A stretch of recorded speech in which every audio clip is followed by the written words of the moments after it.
Saja sudah banyak diinden waktu zaman asisten apoteker, baik itu di instalasi negeri ataupun instalasi swasta seperti apotek, rumah sakit ataupun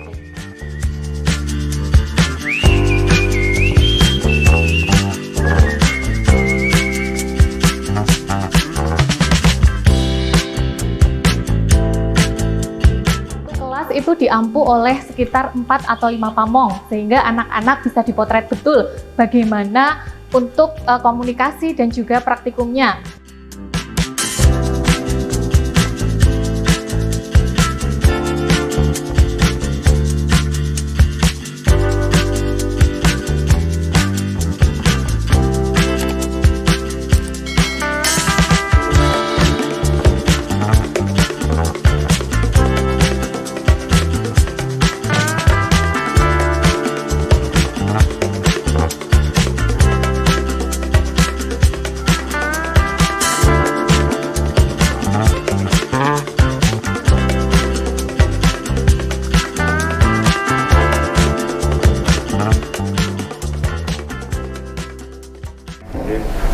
Assalamualaikum warahmatullahi wabarakatuh.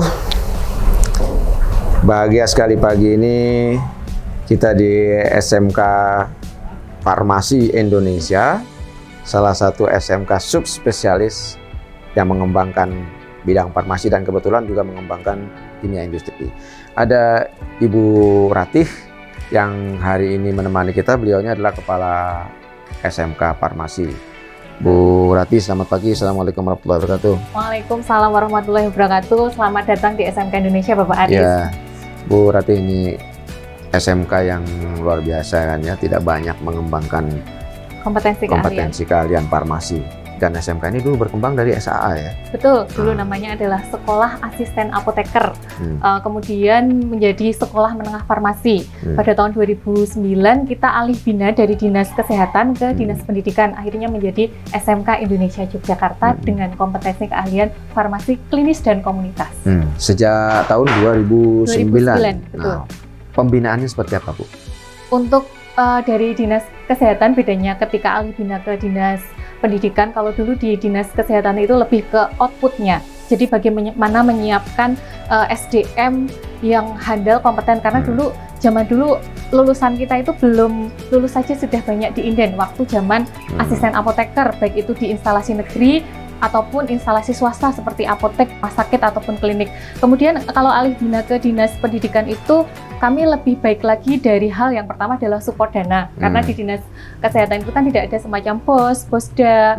Jadi kami pembiayaan itu secara mandiri, Bapak. Tapi sejak ke Dinas Pendidikan, perubahannya kita banyak dapat support dana. Kemudian juga dari segi standar untuk akreditasinya juga kalau dari untuk Dinas Pendidikan sendiri kan mengacu ke 8 SMP, sehingga kami dulu yang awalnya banyak praktisi yang mengajarkan, kemudian otomatis kita belajar bagaimana sebuah pendidikan di versinya Dinas Pendidikan, begitu Bapak. Jadi ada proses transformasi ya, Bu ya? Betul.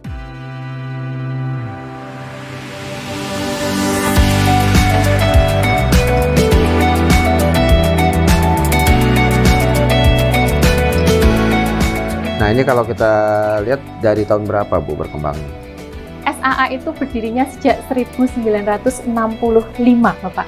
Oh, sudah cukup tua. Sudah cukup lama sekali ya. Oke, ini sahabat Ristek di seluruh Indonesia dan para pencinta pendidikan SMK, para pengambil kebijakan, rekan-rekan dunia usaha dan dunia industri. SMK Farmasi ini sudah cukup tua, berangkat dari SAA, Sekolah Asisten Apoteker, dan memiliki lulusan yang juga luar biasa, berkiprah secara nasional. Oleh karena itu, mari kawan-kawan industri, dunia usaha, kita bangun bersama Indonesia, kita bangun bersama sumber daya manusia yang muda, potensial, profesional. Salah satunya adalah di bidang farmasi dan industri, khususnya untuk kimia industri. Kita akan lihat lebih jauh bagaimana SMK Farmasi Indonesia ini berkembang. Ayo kita ke dalam.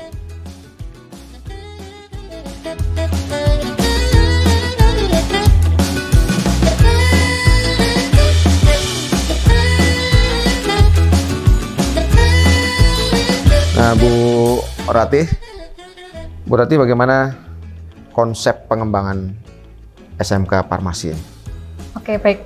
Konsep pengembangan SMK Farmasi ya, bukan perpustakaannya ya Pak ya. Baik, untuk konsep pengembangan SMK Farmasi sendiri, kompetensi keahlian kita adalah farmasi klinis dan komunitas.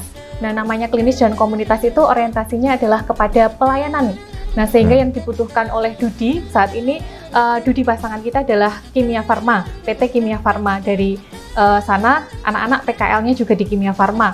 Nah, sehingga dari hasil masukan pada saat sinkronisasi kurikulum itu, rata-rata yang menjadi catatan mereka adalah pada communication skill. Jadi anak-anak SMK itu kadang-kadang agak sedikit malu, Pak. Padahal ketika kita di pelayanan kan butuh standar penampilan diri, kemudian bagaimana cara berkomunikasi kepada orang lain.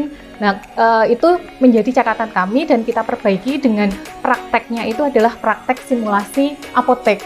Jadi bagaimana mereka belajar, ada berbasis kasus, ada permasalahan, membawa resep, kemudian nanti dianalisis, sampai dengan pemberian etiket, pemberian harga, dan juga nanti penyerahan. Jadi mengkondisikan sesuai dengan yang ada di apotek. Nah, selain itu, walaupun kita di klinis dan komunitas, kita mengembangkan obat tradisional. Salah satunya kita punya unit produksi, kita beri nama Indotrend.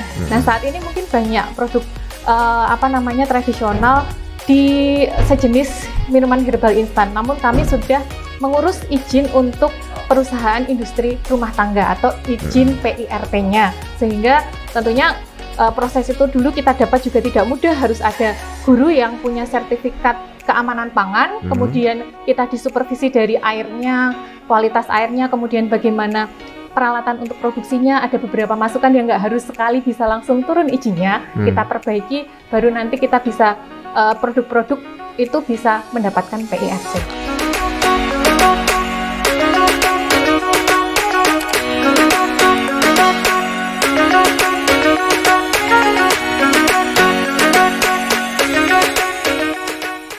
Bu Ratih, ini untuk mengembangkan peralatan praktek ini kan luar biasa ya, usahanya. Nah, apa yang sudah dilakukan untuk mengembangkan laboratorium ini sehingga menjadi laboratorium yang lumayan, atau katakanlah ini laboratorium yang mungkin terbaik ini di SMK? Ya, baik. Untuk SMK Indonesia sendiri, untuk laboratorium kita ini juga menjadi tempat uji kompetensi.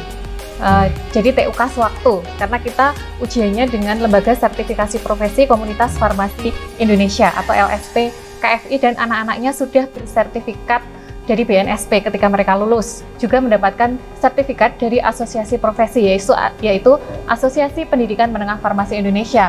Tentunya standar lab ini juga mendapatkan sertifikat dari LSP-nya. Ketika akan ujian pasti akan diverifikasi terlebih dahulu selain dari Dinas Pendidikan, sehingga peralatan di sini tentunya untuk anak-anak berpraktek, satu anak banding satu peralatan. Nah, di sini juga dapat kita lihat laci-laci ini juga isinya adalah alat-alat pribadi siswa. Nah, alhamdulillah dari pemerintah sendiri beberapa bantuan itu kan bisa digunakan untuk pembelian peralatan. Misalnya kita bisa pakai dana BOS untuk bahan praktikum ataupun untuk alat-alat seperti itu, Pak. Jadi kami sangat terbantu sekali dari pihak pemerintah. Mungkin kalau ada bantuan terkait peralatan lagi masih bisa kita kembangkan lagi ke arah yang teaching factory-nya. Kita di industri masih perlu banyak lagi untuk manufaktur yang lebih canggih gitu, Pak. Ada berapa lab, Bu, semua? Untuk lab sendiri, untuk farmasinya tersentral di sini. Ada lab kimia industri, di atas juga ada lab kimia. Ada 3 lab utama, kemudian lab komputer ada 3 ruangan juga.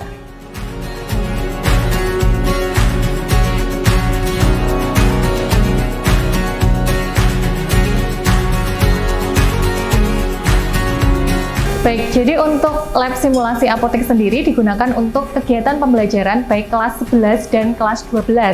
Nah, di sini satu kelas itu diampu oleh sekitar 4 atau 5 pamong, sehingga anak-anak bisa dipotret betul bagaimana untuk komunikasi dan juga praktikumnya.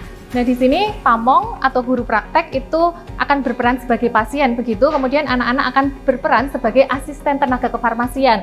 Nah, jadi nanti kami mungkin akan memberikan case atau kasus pembelajaran kita berarti sudah problem based learning ya Pak ya.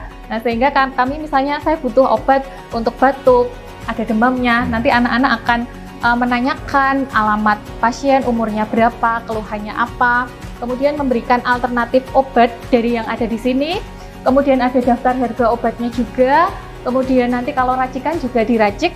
Kita sudah ikut standarnya Kimia Farma, jadi pakai siling puyer juga. Jadi kalau biasanya pakai kertas, sudah kayak kalau kita dapat dari Kimia Farma atau K24, seperti itu. Nah, kemudian nanti diserahkan sampai dengan informasi pemberian obat.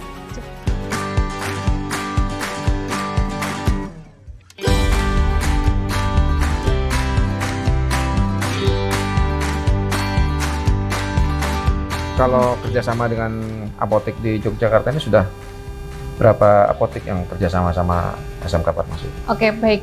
Untuk kerjasama, untuk di apotek sendiri PKL-nya itu lebih banyak ke PT Kimia Farma. Jadi PT Kimia Farma itu punya banyak outlet. Nah, selain di PT Kimia Farma, kita juga kan sudah terakreditasi ISO 9001-2015. Jadi kita menyeleksi apotek tersebut berdasarkan misalnya, oh apoteknya berapa jumlah resep yang masuk. Kemudian kalau dilihat dari lokasinya ada di mana begitu. Di antaranya apotek yang kita gunakan selain apotek Kimia Farma itu ada apotek Rashid Farma yang ada di Bantul, apotek Indah Farma, apotek Ramadan, kemudian Avina. Ya, Avina itu punya dokter praktek untuk dokter syaraf. Oke. Gitu. Oke, sahabat Tristan di seluruh Indonesia. Menarik untuk melihat bagaimana perkembangan farmasi dan sekolah-sekolah farmasi tingkat menengah ini di Indonesia. Karena tidak banyak SMK-SMK yang mengembangkan kompetensi-kompetensi yang bersifat subspesialis. SMK Farmasi Indonesia atau SAA ini merupakan salah satu SMK yang menjadi pionir sekolah farmasi di Yogyakarta. Kita dukung terus perkembangan SMK Farmasi Indonesia dengan kompetensi yang lebih kaya ke depan. Dan mari kita dukung terus perkembangan SMK-SMK yang ada di seluruh Indonesia. Kawan-kawan industri, dunia usaha, kami mengundang kawan-kawan untuk datang ke SMK dan satuan-satuan pendidikan vokasi untuk sama-sama mengembangkan bagaimana arah SMK dan pendidikan vokasi ke depan.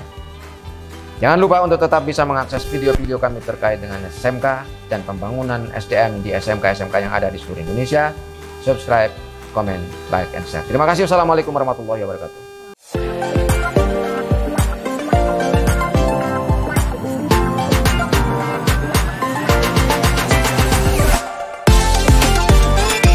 Oke, ini adalah produk dari SMK Farmasi Indonesia, Herbal. Ya, ada 7 produk yang dikembangkan di SMK Farmasi Indonesia. Bu Kepala, produk apa saja silahkan dijelaskan sedikit.